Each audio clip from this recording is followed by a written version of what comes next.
Good morning, everybody, and hopefully you've had a good Monday and we've got the rest of the week to look forward to. So I thought we could start with a lovely grounding breath that really helps me to de-stress if I'm feeling a little bit anxious or overwhelmed, which can sometimes happen after a busy Monday when you feel like, wow, it's kind of a shock to the system to be back in to work and doing those things that might um, just bring you back to reality a little bit after the weekend. So find a comfortable place to sit. You can be either in the chair or on the floor, whatever you're most comfortable. And really try to just get some of that flesh out of the way so that you can sit right up onto your pelvis. If you need something underneath you to help you sit a little bit more upright, that's absolutely fine. But once you arrive there, just begin to close your eyes and take some breaths, really just letting your thoughts and your mind settle. Again, a lot of what causes anxiety and overwhelm are all of these different thoughts that we have running through the mind continuously. Maybe you're considering all of the outcomes that might happen, negative outcomes of not doing your work a certain way or making a certain decision. Maybe you have a big decision to make, and all of the different possibilities are just a bit overwhelming. So this is a really good opportunity for you to just let all of those thoughts be settled to one side so that you can focus in. And the foundation of this breathing exercise, which we're going to go over now, it's a box. So you're going to think of the shape of a box. It's got four sides and they're all the same length. I should say a square, but it's called box breath. But think of a square, how all the four sides are the same, four straight lines. And you could think about the measurement of the four sides being 4 in length. So we're going to take a breath in for 4 counts. You're going to hold it for 4 counts, exhale for 4 counts, and then hold again for 4 counts. So it's this box shape. You can do this with your eyes open or closed. It doesn't really matter, whatever is comfortable for you, but really just make sure that you're not getting distracted by anything. Sometimes it can be better for people to leave their eyes open because they don't let their thoughts get distracted once they close their eyes. So whatever works for you. We're going to begin to do this 4-part breath. So whenever you're ready, we're going to breathe in for 1, 2, 3, 4. Hold 2, 3, 4. Breathe out 2, 3, 4. Then hold 2, 3, 4. Breathe in 2, 3, 4. Hold 2, 3, 4. Breathe out 2, 3, 4. Then hold 2, 3, 4. In 2, 3, 4. Hold 2, 3, 4. Out 2, 3, 4. Hold 2, 3, 4. In 2, 3, 4. Hold 2, 3, 4. Out 2, 3, 4. And hold 2, 3, 4. Do 3 more rounds of that breath on your own.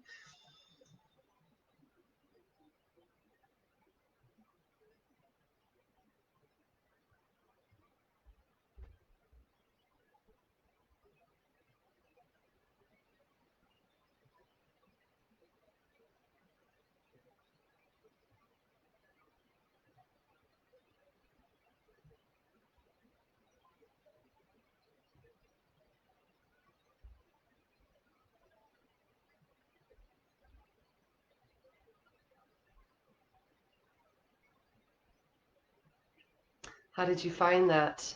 So I used to be really scared of flying on airplanes, and that breath really helps me to kind of take my nervous, anxious energy and ground it and focus it somewhere where, you're not thinking about what might happen while you're on that plane.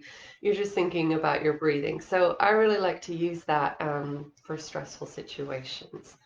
Okay, so now that we're a little bit settled in, we're going to come back to learning a little bit more anatomy. So yesterday we talked about the spine. Today we're going to talk about the pelvis, which is directly connected to the spine. So if you take your fingers and feel at the back of your body, right at the base of the spine, you'll begin to feel this triangular shape. So it's a bit like this, with the tip of the triangle pointing down, and you've got two of the sides at either end. And that is your sacrum. And if you remember back to the picture that I showed yesterday, you had the top of the spine, which was the base of the skull, is where the top of the spine kind of ends. And then if you worked your way all the way down, and if you feel with your fingers all the way down, you'll come down to the tail, so the coccyx, the bottom of that little triangle. And this is your sacrum, which is the base of your spine. And it's a fused set of vertebra that they say used to form a tail, or yeah. So on either side of that, you've got two halves of your pelvis. So if you take your hands over to the sides, you'll feel the back. They're kind of shaped like little ears, back of your pelvis. And then if you make your way around, you can actually feel the top, the bony bits, the protrusions at the front of your pelvis.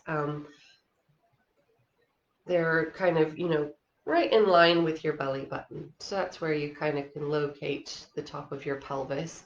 And then if you take your hands right underneath you, so if you get the flesh kind of out of the way again, you can actually feel your sitting bones. And you can start to just tip forward and tip back. And you can feel that you can actually roll over these sitting bones. And the reason why all of this is important is because your pelvis can give you really good feedback as to where you are in space. And why this is useful is that, a lot of our imbalances and instabilities come from the pelvis being out of alignment. So if we can start to strengthen all the muscles and kind of give our pelvic, all these muscles around the pelvis more stability, it's going to go a long way to making us stronger and more stable through the rest of the body. Morning, Rod. Nice to see you here today. So we're going to start to lie down. And for this exercise, I personally like to use a little ball, but if you don't have one, that's absolutely fine.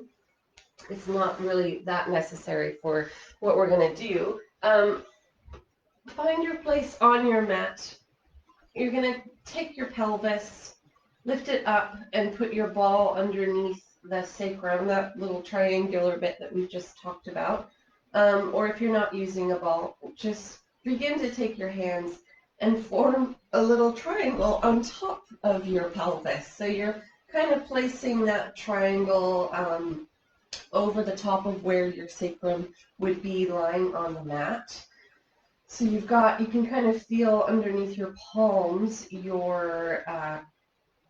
those bony protrusions at the front of the pelvis, and your fingertips are just resting kind of where your pubic bone would be. All we're going to start to do is breathe in and tip the pelvis over the top of the ball, taking your tailbone down towards the floor, and then exhale and bring the pelvis back towards you. So we've done this exercise quite a few times over the course of the month so far. But I really want you to think now about these different landmarks that I've just reviewed and covered with you of the pelvis. So you can really start to be aware of where your pelvis is in space. Front of the pelvis, we're tipping those two halves forward and back. And you can feel that you're rolling through the sacrum from the top of the sacrum down to the tail. So your tip of your tail is touching down as you tip forward, and as you tip back forward, you're tipping that tail up in space. So just really being aware of what's going on here. If you think of the sitting bones, they actually spread apart and get wider as you tip your tail down towards the floor, and then they start to draw back together as you tip your tail up towards the ceiling. So that might be a little bit too much to think about, but it's quite an interesting thing to understand because it's quite an important function of the pelvis. So we're just tipping here. We're just going to go a few more times. Begin to make that movement a little bit smaller so it becomes almost imperceptible. If someone were to be looking at you, they wouldn't really know you were moving your pelvis.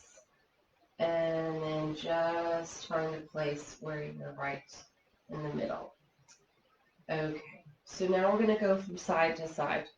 And you're going to start to tip over. If you have a ball underneath you, you're tipping over right to left, and you really feel like you're putting all the weight down onto the floor on one side and then the other, and lifting up through the other. It's okay if you don't have that ball. It just might not be kind of as exaggerated as you might get when you're on the ball.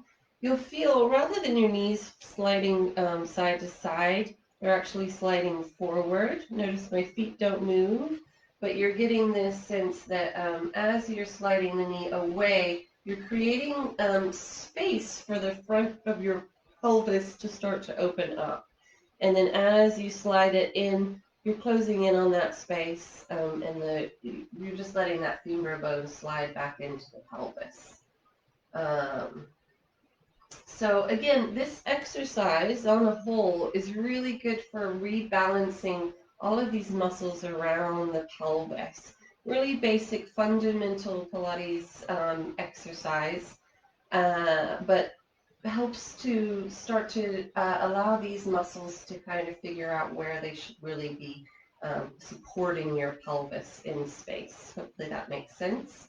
So start to slow that down, bring it back to the center, and we're going to start to make some circles around. So you're going to start by tipping the tailbone up towards the ceiling, so you get some weight down through your belly button. Tip over to your left hip and then down towards your tail and around in a big circle. I really like having the ball underneath my sacrum because it feels like I'm just drawing a big circle around the top of the ball. But if you don't have that ball underneath you, see how round and how smooth the quality of your circle can be. Notice if any parts of your circle are harder to move through than others. See if you can just let go of any tension that you might be holding on through the head, neck, or shoulders. Remembering that the pelvis is attached to the spine, so you might just feel a little reciprocal movement happening through the back of the skull as you're circling the pelvis. Now, sometimes we have blocks through our spine that won't allow that to happen. So again, that's not a bad thing, but just notice what's going on for you today. Reverse the circles, go back on the other direction, noticing if there's any kind of areas or places going this way that are more difficult. For me, this feels harder, especially through my lower right side of my circle. So just being aware of that for yourself. And then come to the center again, just pausing once you get back up to your belly button. You're going to just start to tip the tailbone towards you, stand down into your feet, peel the pelvis away from the floor. Remove the ball if you have that from underneath you. Just let it roll to the side. Take a big deep breath in, and as you exhale, slowly allow your spine to settle back down towards the mat, creating lots of space for your pelvis to spread out onto the floor. So that might feel quite different coming back down onto the mat, especially if you've had the ball there. We're going to keep the hands on top of the pelvis. Actually, take your hands, so now you can really feel your sitting bones pointing towards that wall right underneath you. maybe pointing towards the back of your heels if you think of getting your heels in line.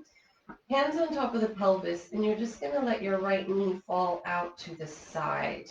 Now you've got your hands onto your pelvis, so you can really feel if the one half of your pelvis wants to come along for your ride. Make sure that you're not letting your right side of your pelvis come with you as your knee is falling out.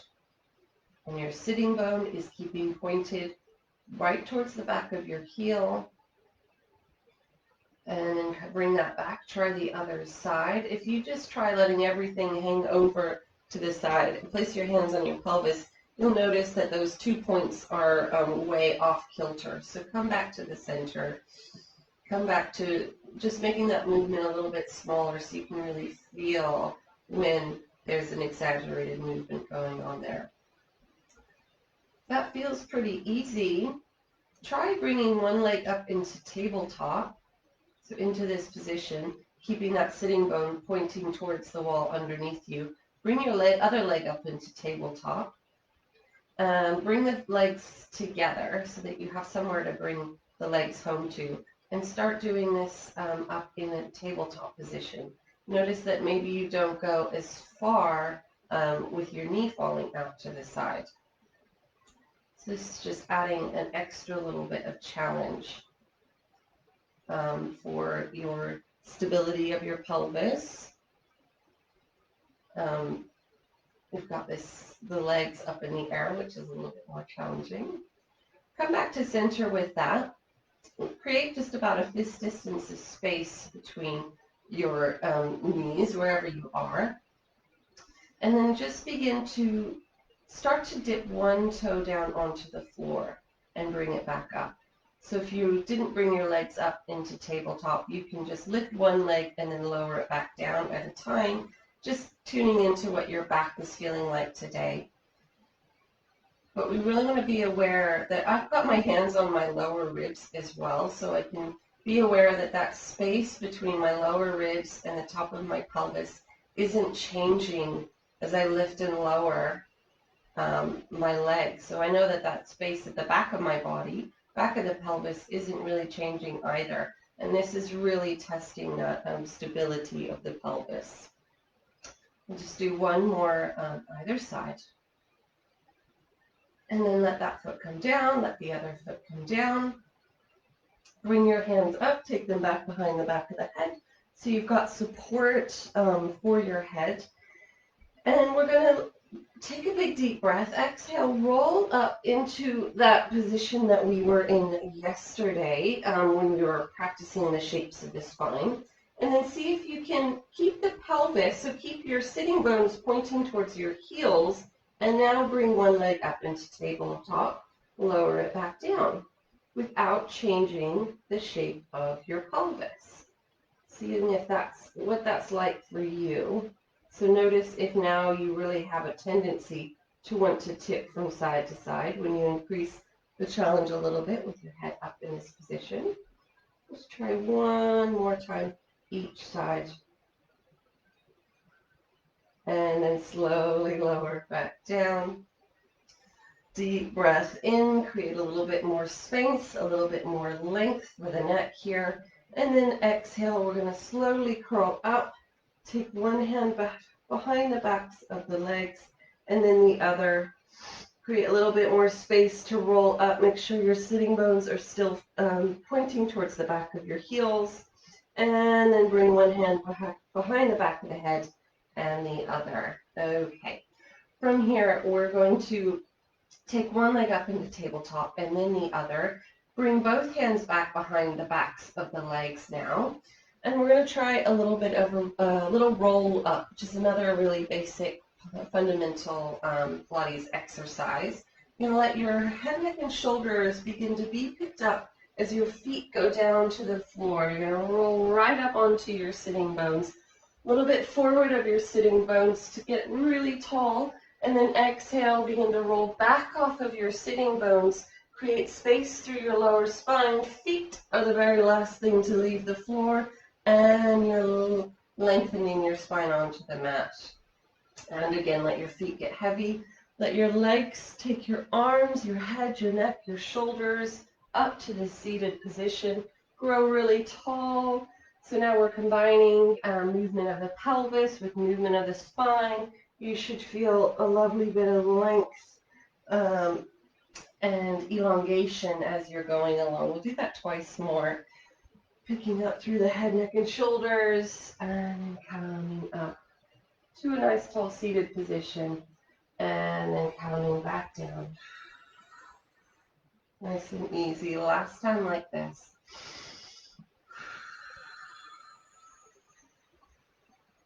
And then growing up nice and tall.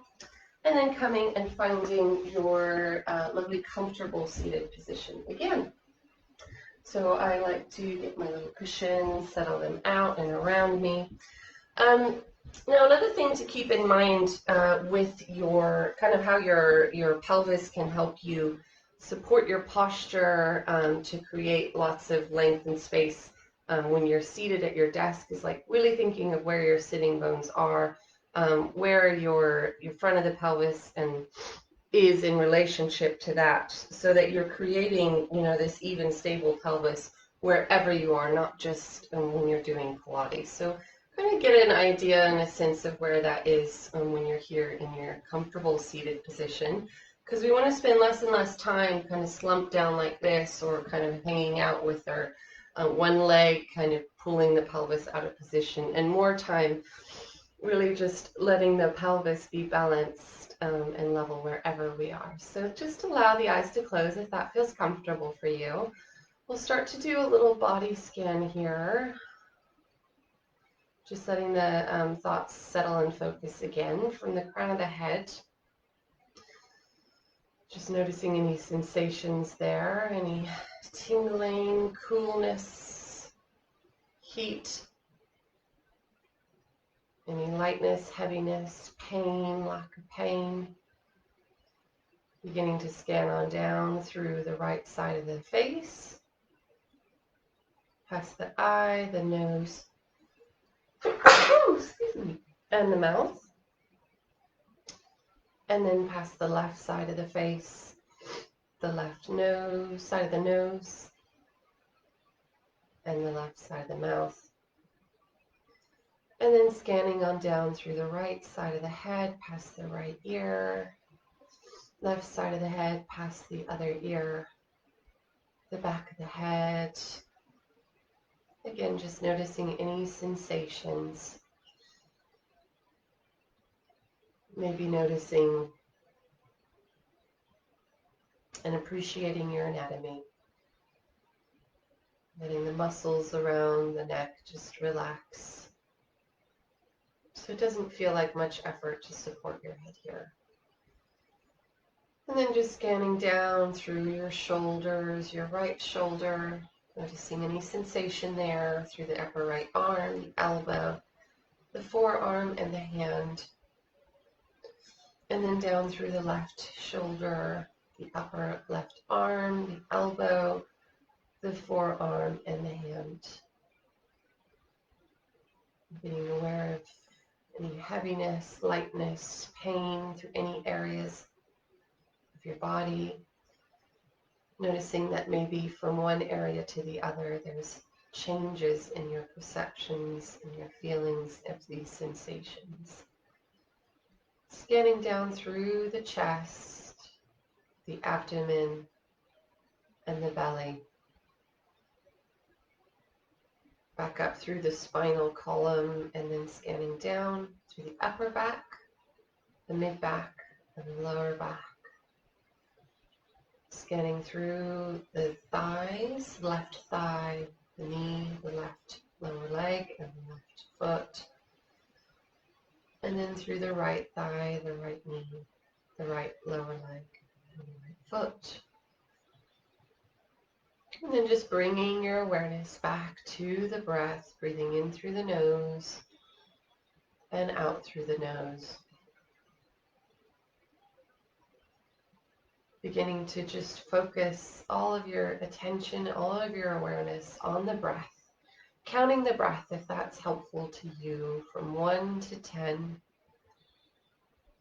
and then back around to 1 again. So you're continuing a cycle of 10 breaths, always starting back over at 1, never passing 10. And you start that total focus on the breath in silence for 5 minutes, beginning now.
And just beginning to bring your awareness back into the space around you. Maybe moving your fingers around, moving your wrists, toes, your shoulders. And then just slowly opening the eyes, ready for your Tuesday ahead. Thanks for joining me again. And I'll be back here at 7:30 again tomorrow. And yeah, hope you have a wonderful day. See you later. Bye.